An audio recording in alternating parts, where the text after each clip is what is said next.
একটা পাত্রে নিয়ে নিলাম 1 কাপ ময়দা, তোমরা চাইলে আটা নিতে পারো। দিয়ে দিলাম স্বাদ মতো নুন, দিয়ে দিলাম অল্প একটু হলুদের গুঁড়ো, দিয়ে দিলাম চিলি ফ্লেক্স, আর দিয়ে দিলাম কুচিয়ে রাখা পেঁয়াজ কুচি, আর দিয়েছি ধনিয়া পাতা আর একটু সরিষার তেল 1 চামচ মতো। তারপর আগে থেকেই আলু সিদ্ধ করে গ্রেট করে রেখেছিলাম, সেই আলুটা দিয়ে দিলাম।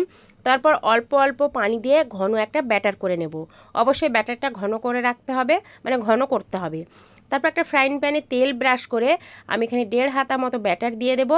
তারপর এরকম চামচের সাহায্যে একটু ঘুরিয়ে ফিরিয়ে দেবো। তারপর কয়েক সেকেন্ডের পর, মানে কয়েক সেকেন্ডের মধ্যে যখন উপরটা এরকম ড্রাই হয়ে যাবে, তোমরা এটা উল্টিয়ে দেবে।